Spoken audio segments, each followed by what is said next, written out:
पटवारी समझा हुआ है, ये सियासी गिद्ध है। अपने बच्ची सिर्फ इस मुल्क में मरियम नवाज को समझा हुआ है, बाकी बच्चियां नहीं है इस मुल्क में। मजाक है, कुछ चिस्का है। मैं वजीर आला साहब से कहूंगा टिकटॉक की दुनिया से बाहर आए। बैठ जाइए भाई, मेरी बात और ये बैठ जाइए। हिम्मत कार्ड, जनाना कार्ड, मर्दाना कार्ड, दरमियाना कार्ड। इनको खुदा का खौफ नहीं आता। हमने तो किसी को नहीं कहा था गाड़ी की डिग्गी में बैठ के जाके पांव पकड़ ले, बस एक ही उल्लू काफी था। और शर्म अब भी नहीं आ रही। चीफ जस्टिस ऑफ पाकिस्तान से क्या अपील करे, वो तो खुद अपनी अपील लेकर आप लोगों के पीछे पीछे। पहले देखें शानदार वीडियो और फिर बात करते हैं तफसील। वहां पर भी सोशल मीडिया पे बच्चियों के साथ रेप हो गया है। बच्चियां रेप, इनको खुदा का खौफ नहीं आता रेप का लफ्ज इस्तेमाल करते हुए।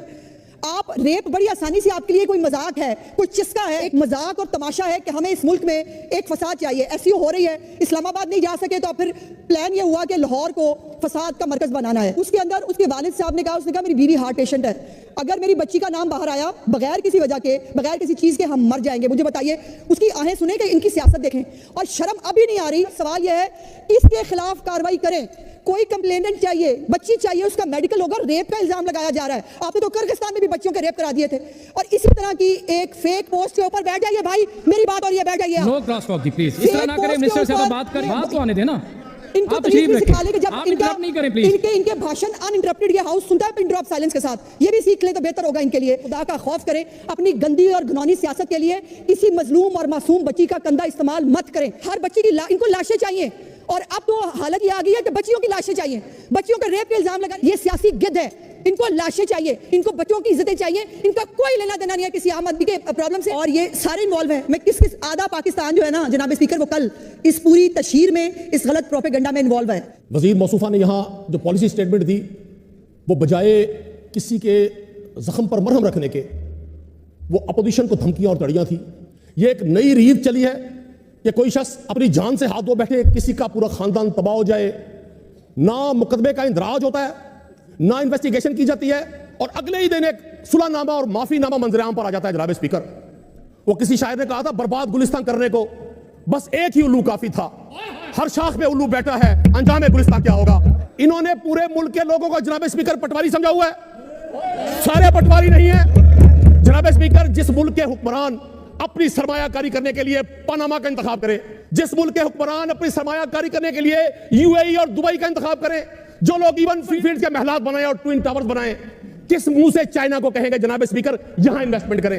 लोगों को इतना बेवकूफ समझा हुआ है आपने। देखा जनाब स्पीकर, आपने पॉइंट ऑफ ऑर्डर में मेरे भाई को यकीन करें। साहब मेरी बात तो सुन लें कुरैशी साहब, आप 10 मिनट तकरीर करें, लेकिन जो लफ्ज यहां पर आपने उल्लू यहां पर कहा मैं उसको हज़फ करता हूं। जी कैरी ऑन। देखिए सर, मैं इस पर आपको खराज तहसीन पेश करता हूं कि आप लफ्ज उल्लू हज़फ कर दें, लेकिन बाकायदा उल्लुओं को हज़फ ना करें। इस मुल्क में एक नई रीत चली हुई है जनाब स्पीकर। इस मुल्क में जो जितना अहमक होगा, जितना खुदगर्ज होगा, जितना जालिम और जाबिर होगा, वो उतने बड़े मनसब पे होगा। ये अजीब मंजर चश्मे फलक देख रही है इस मुल्क में। और मैं हैरान हूं इन वुज़रा को घरों में नींद कैसे आ जाती है। ये कैसे ये कहते हैं कि हम साहिब औलाद हैं। अगर अपनी औलाद का तस्वुर ज़हन में करके कोई शख्स अपने साथ इस वाक़े का तस्वुर करेगा, वो सुकून से सो नहीं सकता जनाब स्पीकर। वो शायद एक कहा था, इन अंधेरों में भी मंजिल तक पहुंच सकते हैं हम, इन अंधेरों में भी मंजिल तक पहुंच सकते हैं हम। जुगनुओं को रास्ता मालूम होना चाहिए, और जुल्म बच्चे जन रहा है कूचा बाजार में, अबद्र को भी साहिब औलाद होना चाहिए। जनाब स्पीकर, एक तमाशा इस मुल्क पर लगाया हुआ है। इन्होंने समझा हुआ है ये मुस्लिम लीग नून का जलसा है और ये अल्लाह रखा पेप्सी है। ये जो गुफ्तगू करेंगे हम इनकी सुनते रहेंगे। ये 3 दिन से हमें शंघाई कॉन्फ्रेंस की इफादियत और अहमियत गिनवा रहे हैं।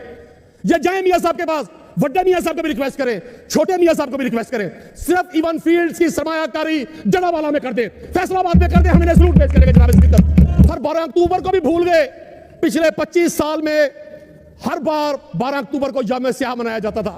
इस बार मेरे दोस्त, मेरे भाई, मेरे पाकिस्तान मुस्लिम लीग नून के लोग 12 अक्टूबर मनाना ही भूल गए। इनको अब हमारे नहीं अपने अब्बू से ज्यादा डर लगता है। अब ये फरमाते हैं कि तहरीक इंसाफ के लोग ये सोशल मीडिया चला रहे हैं, तो फिर आप मान जाए अगर ये सारा सोशल मीडिया तहरीक इंसाफ के लोग चला रहे हैं, इसका मतलब है पूरा पाकिस्तान तहरीक इंसाफ में कन्वर्ट हो चुका है।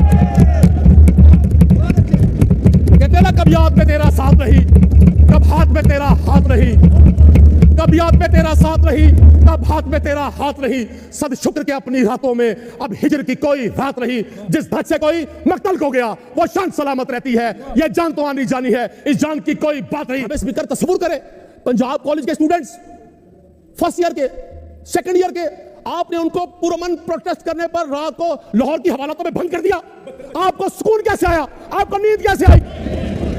आज मेरी बहन कहती है, उस्मा बुखारी साहबा, हमें उनका बड़ा एहतराम है, वो फरमाती है एक बच्ची के नाम पे पॉलिटिक्स कर रहे हैं। जनाब स्पीकर, आपने बच्ची सिर्फ इस मुल्क में मरियम नवाज को समझा हुआ है, बाकी बच्चियां नहीं है इस मुल्क में। आप समझते हैं कि इज्जत सिर्फ एक खातून के लिए है? आज एक बच्ची के साथ जो वाकया हुआ, क्या तहरीक इंसाफ के लोगों पर यह इल्जाम लगाना जनाब स्पीकर कि हमने 5-5, 6-6 लोग मुख्तलिफ कॉलेजेस के बाहर खड़े किए और उन लोगों ने जाकर वहां एहतजाज किया? इससे बड़ा कोई जुर्म, इससे बड़ा कोई जुल्म, इससे बड़ी कोई बदअखलाकी, इससे बड़ी कोई मुनाफिकत हो सकती है? आप एक ऐसी रीत डालेंगे जनाब स्पीकर, यहां खुदा ना खास्ता रोज रेप होंगे और रोज बयान हल्फी ले जाएंगे। किसी एक शख्स को तो इबरत का निशान बनाने दे। यह सिकंदर आजम को भी यही गुमान था और जनरल मुशर्रफ को भी यही गुमान था कि मेरा इक़्तिदार खत्म नहीं होगा, सदा बादशाही अल्लाह ताला की है, ये इक़्तिदार चले जाएंगे। एक खातून वजीर आला के होते हुए एक बच्ची मुल्तान यूनिवर्सिटी में बस के नीचे कुचली जाए, मुकदमा दर्ज ना हो जनाब स्पीकर। एक खातून वजीर आला के होते हुए लाहौर जैसे कैपिटल में पंजाब के एक बच्ची के साथ इतना बड़ा जुल्म हो जाए, हम उस बच्ची की इज्जत को नुकसान पहुंचा रहे हैं? हमने वो प्लान किया था? आप सिर्फ एक मीडिया हाउस के खौफ से, आप एक बड़े आदमी के खौफ से और लानत उस माशरे पर जो ताकतवर को इंसाफ ना दे सके और कमजोर के लिए गर्दन जनी में तैयार हो जाए। चीफ जस्टिस ऑफ पाकिस्तान से क्या अपील करे? वो तो खुद अपनी अपील लेकर आप लोगों के पीछे पीछे आजकल जनाब स्पीकर ये कहा जा रहा है हमें कि ये तहरीक इंसाफ कर रही है।